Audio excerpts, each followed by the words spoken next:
नमस्ते, मैं हूं पूनम गौड़ और आप देख रहे हैं मनमलन्यूज.com की प्रस्तुति उन ग्रहों की बातें। आज के प्रोग्राम में बताऊंगी आज का पंचांग, हर राशि का राशिफल, कहानी किस्से में सुनाऊंगी गीता के 11वें अध्याय का सारांश और आखिर तक मेरे साथ जुड़े रहिएगा। जिनका जन्मदिन है उनका वर्षफल बताऊंगी और साथ में साल भर के उपाय भी। शुरू करते हैं आज के पंचांग से। आज शुक्रवार 27 जून 2025 है। आषाढ़ का महीना चल रहा है। शुक्ल पक्ष की द्वितीय तिथि रहेगी प्रातः 11:19 तक और उसके बाद में तृतीया। पुनर्वसु नक्षत्र रहेगा प्रातः 7:22 तक और उसके बाद में पुष्य योग। व्याघात योग रहेगा रात्रि 9:10 तक और उसके बाद में हर्षण योग। 1.5 घंटे के लिए राहु काल रहेगा प्रातः 10:30 बजे से दोपहर 12 बजे तक। सर्वार्थ सिद्धि योग रहेगा प्रातः 5:25 से प्रातः 7:22 तक। दिशाशूल रहेगा पश्चिम। आज जगन्नाथ रथ यात्रा है। आज कहानी किस्से में गीता के 11वें अध्याय का सारांश सुनाऊंगी।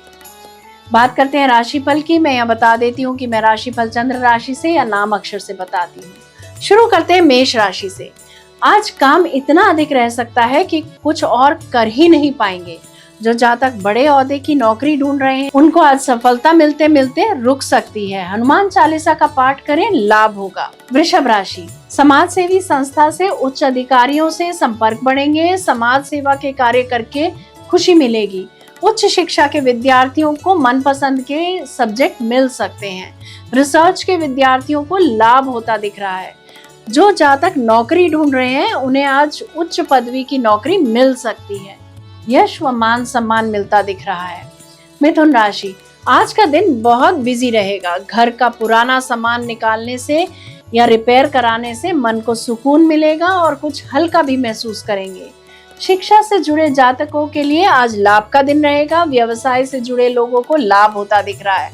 नौकरी पेशा लोगों को ऑफिस में काम में मन नहीं लगेगा।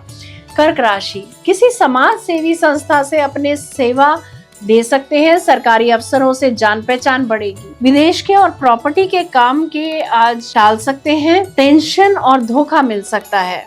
सिंह राशि, अगर कोई रोग सता रहा है तो जल्द से जल्द डॉक्टर को कंसल्ट करें। खान पान का ख्याल रखें। समाज सेवी संस्था में गैर कानूनी कार्य करने से बचें। अगर हम किसी से भी कुछ भी एक्सपेक्ट ना करें तो हमारी बहुत सी समस्याएं हल हो सकती हैं। जब भी दो लोग मिलकर व्यवसाय कर रहे होते हैं तो दोनों को ही पारदर्शिता या ट्रांसपेरेंसी रखने से जब कोई दो लोग मिलकर व्यवसाय कर रहे होते हैं तो उन दोनों को ही पारदर्शिता से कार्य करना चाहिए, अन्यथा मनमुटाव होने के चांसेस रहते हैं। अगर आप भी पार्टनरशिप में व्यवसाय कर रहे हैं तो इस बात का ख्याल रखें। ओम गृणी सूर्याय नमः मंत्र का 108 बार जप करें, लाभ होगा। कन्या राशि, प्रेम प्रसंग बढ़ेंगे। कला व खेल में रुचि बढ़ेगी। ज्योतिषियों के लिए, पुजारियों के लिए, डॉक्टर्स के लिए, लॉयर्स के लिए, फाइनेंसियर्स के लिए दिन लाभकारी सिद्ध होगा। तुला राशि, प्रॉपर्टी संबंधित कार्य आज आप निपटा सकते हैं। शेयर मार्केट से जुड़े लोगों के लिए, कथावाचकों के लिए, लेखकों के लिए दिन अच्छा रहेगा। किसी धार्मिक अनुष्ठान में हिस्सा ले सकते हैं आज आप। वृश्चिक राशि, जो जातक अपनी पुस्तक या लेख छापना चाह रहे हैं उनकी मनोकामना पूरी हो सकती है। ट्रांसफर ऑर्डर में बदलाव आ सकता है। विद्यार्थी किसी कला संबंधित कोर्स में एडमिशन ले सकते हैं। धनु राशि, महंगी काम की वस्तुएं या गोल्ड खरीद सकते हैं। आलीशान घर बनाने का मन बना सकते हैं। जोड़ने के हिसाब से शॉपिंग करते दिख रहे हैं। विद्यार्थियों के लिए दिन अच्छा रहेगा। जन्म स्थान से दूर जाने के योग बनते हैं। ट्रांसफर ऑर्डर स्थगित हो सकते हैं। मकर राशि, आज आप साहस के साथ आगे बढ़ेंगे। मन की इच्छाओं को कार्यान्वित करते दिख रहे हैं आप। लेखकों के कौशल में वृद्धि होगी। कहीं से भी कमीशन चेक मिल सकता है। कुंभ राशि, गुप्त गतिविधियों से लाभ होता दिख रहा है। कोई वस्तुएं मिल सकती हैं। परिवार से, कुटुंब से पुनः मिलन होता दिख रहा है। धन कैसे बनाया जाए इस पर विचार कर सकते हैं। अपनी खुद की आय शुरू होने से मन प्रफुल्लित रहेगा। मीन राशि, आज मेडिटेशन का दिन है। अपने इष्ट व गुरु से जुड़े, लाभ होगा। भाग्य साथ दे रहा है। गुप्त गतिविधियों से समस्या आ सकती है। लालच और स्वार्थ छोड़कर कार्य करने से लाभ होगा। ये था राशि का राशिफल। बात करते हैं कहानी किस्से की। भगवत गीता के 11वें अध्याय का नाम विश्व रूप दर्शन योग है। इस अध्याय में अर्जुन के प्रार्थना करने पर भगवान ने अपने विश्व रूप के दर्शन करवाए। अध्याय के अधिकांश में केवल विश्व रूप का और उसके स्तवन का ही प्रकरण है, इसीलिए इस अध्याय का नाम विश्व रूप दर्शन योग रखा गया है। अर्जुन ने 10वें अध्याय में भगवान से उनकी विभूति तथा योग शक्ति का और उनके जानने का महत्व का संक्षेप में वर्णन सुना और साथ ही भगवान ने भक्ति योग और उसके फल का निरूपण भी किया।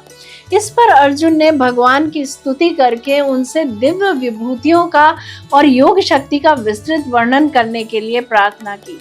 तब भगवान ने अपनी विभूतियों का वर्णन समाप्त करके अंत में योग शक्ति का प्रभाव बतलाते हुए समस्त ब्रह्मांड को अपने एक अंश में धारण किया हुआ कहकर अध्याय का समापन किया। इस प्रसंग को सुनकर अर्जुन के मन में उस महान स्वरूप को, जिसमें एक अंश में समस्त विश्व स्थित है, प्रत्यक्ष देखने की इच्छा उत्पन्न हो गई। इस 11वें अध्याय के आरंभ में भगवान की और उनके उपदेश की प्रशंसा करते हुए अर्जुन उनसे विश्व रूप का दर्शन कराने के लिए प्रार्थना करते हैं। इस पर भगवान ने दिव्य नेत्र प्रदान करके अर्जुन को अपना दिव्य विश्व रूप दिखा दिया। उसमें अर्जुन ने भगवान के अनेक मुख, नेत्र, हाथ आदि देखे। ब्रह्मा, विष्णु और शंकर को देखा। देवताओं, गंधर्वों, सिद्धों, सर्पों आदि को देखा। उन्होंने विश्व रूप के सौम्य, उग्र, अति उग्र आदि कई स्तर देखे। अर्जुन देखता है कि सारे संसार नष्ट हो रहे हैं। उसके मुख से निकलती ज्वालाएं ब्रह्मांड को भस्म कर रही हैं। अर्जुन देखता है कि धृतराष्ट्र, भीष्म, द्रोण, कर्ण सहित उनके सभी सहयोगी तथा उसके अपने वीर नष्ट हो रहे हैं। वे कृष्ण से पूछता है, तुम कौन हो? तुम इतने भयंकर क्यों हो? कृष्ण उत्तर देते हैं, मैं संसार का संहारक हूँ। मैं इन योद्धाओं को पहले ही मार चुका हूँ। तुम तो केवल निमित्त मात्र हो। अतः उठो, शत्रुओं का संहार करो, यश प्राप्त करो तथा इस विशाल साम्राज्य का आनंद लो। दूसरे शब्दों में कर्म का नियम प्रबल होता है। कौरव सेना ने विनाश की मांग की थी।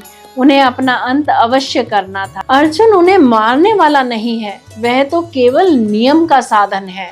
अर्जुन अब कृष्ण को दिव्य शक्ति के अवतार के रूप में समझता है। वह केवल प्रिय मित्र नहीं है जिसे वह समझ बैठा था। वह उन्हें हे कृष्ण, हे सखा कहकर संबोधित करता है और अनजाने में उनका अनादर करने के लिए क्षमा मांगता है। इस भयानक रूप को देखकर भयभीत अर्जुन भगवान कृष्ण से उनके सौम्य रूप में वापस आ जाने के लिए कहता है। भगवान कृष्ण अर्जुन से कहते हैं, इस तेजस्वी दृश्य को किसी और ने नहीं देखा है। आत्मज्ञान प्राप्त करने के लिए बहुत प्रयास की आवश्यकता होती है। यह केवल शास्त्रों के अध्ययन, यज्ञ, दान या कठोर तपस्या से प्राप्त नहीं किया जा सकता।